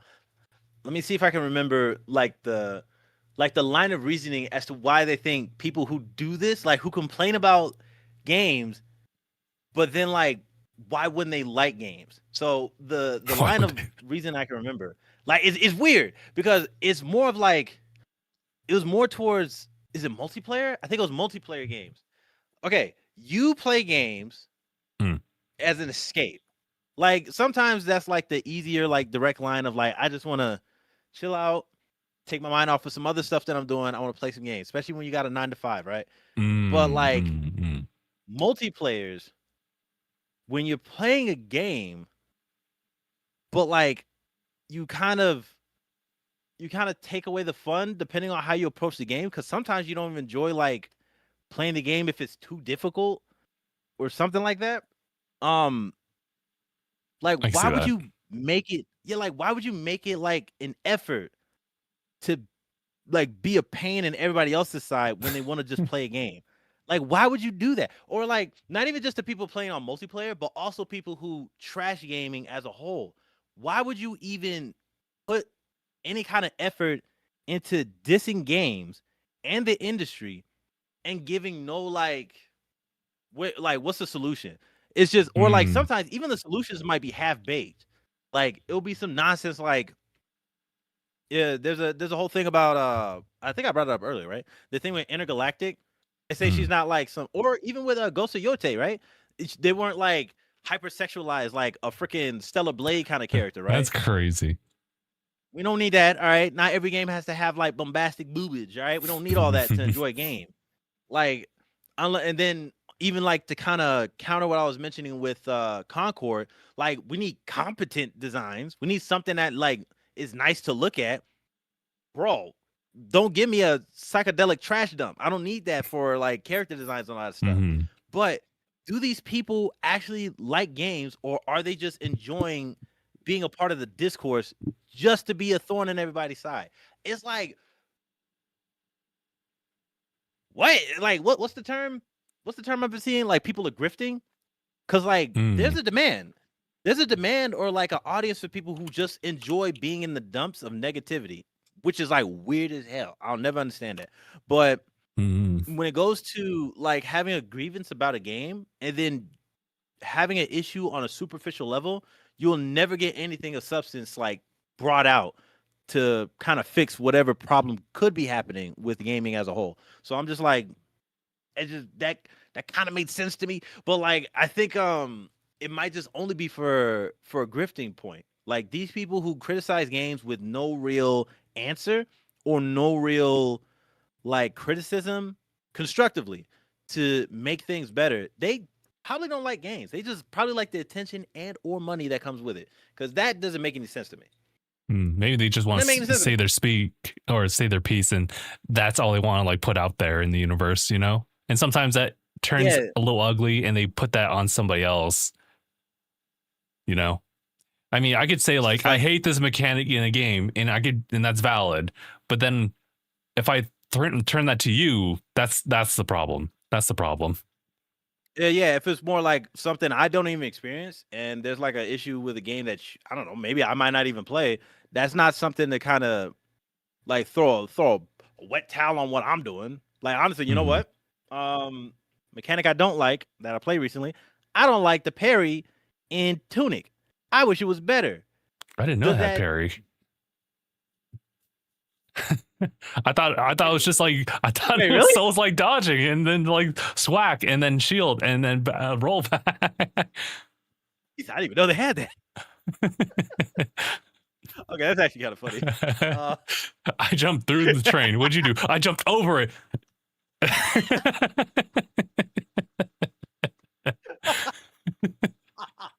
Okay, that's good.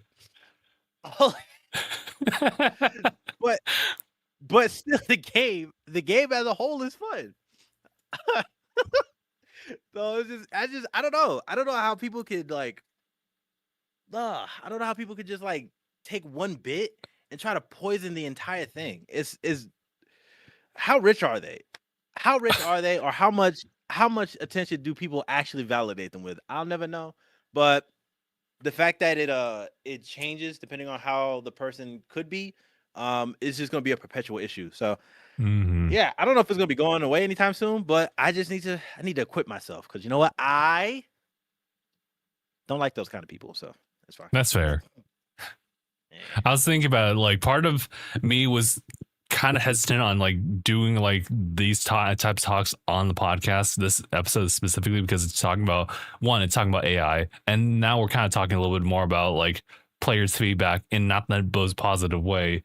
And I'm over here Yeah. with that perspective that Stan said, like, video games are just fun. You know, there's just a whole plethora of different games that you can like and for different reasons. But here we are. You know what the thing is? Look, I'm not gonna lie. I think we'll have to come across it at like maybe something more significant at some point later. I mean, we'll see it in like some of the comments for like some of the videos. But like for me, I think was it like if we do more like concept videos like you did recently, or like me reviewing games, like that's always gonna have like an issue too. Sure. So it's not like we haven't reached it yet because we're still like under the radar, but it's never going to be a point where this contention will it exists. Somebody's going to say something, especially if I want to start talking to people in person more. I want to have conversations and ask like, "Yo, man, what's wrong with game right now?" I feel as a whole like never really care about the customer, and I'm like, what kind of games you play? I'm gonna hear 2K get bad as hell, but like, or I'm gonna hear some nonsense about like, what's the nonsense where it comes to just there not being enough. It's either a small amount of games that they do play, or there's not enough games, which is the same beast. I just gotta be prepared. I gotta be prepared to have that conversation. I just think it's so dumb because whether people accept it or not, man.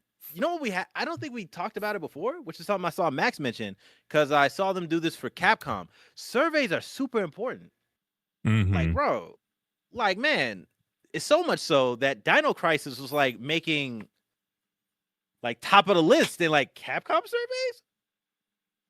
What's the last time you thought about Dino Crisis? Like, don't get me wrong, it'd be cool if they did like a remake that made sense, but like.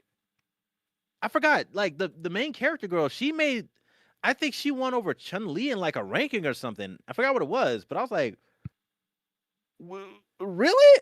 When was the last time you had a fucking? When's the last time you had like Dino Crisis in your peripheral? I don't think so. Like I don't know, but it's just people congregate and make moves to impact these surveys and receptions. Like, you know, like some of the stuff is super important. That's true. I think, we should have more surveys, actually. Just because of that. I start reviewing stuff. Yeah, I got to start reviewing stuff on Amazon more. Like, I feel bad if I don't say anything about this product. Like, yeah. I guess that's true. It does move the needle for those brands and those companies. Yeah, I doubted it. I was a doubter. I'm not gonna lie. I shouldn't have done it. But that's still, man, it's there's a lot of work to be done when it comes to like the perception on video game stuff. Again, also there's just like it's subjective too. There's some games that you might not like. It is what it is. Yeah, man.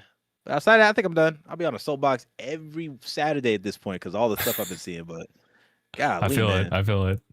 All right. In that case, let's go and wrap it up here. Thank you all so much for tuning in on this episode of DangIT Podcast. It's been episode 582. My name is Justin. I'm Aniyah. And thanks for watching, everybody. #bye, everybody. Oh, boy.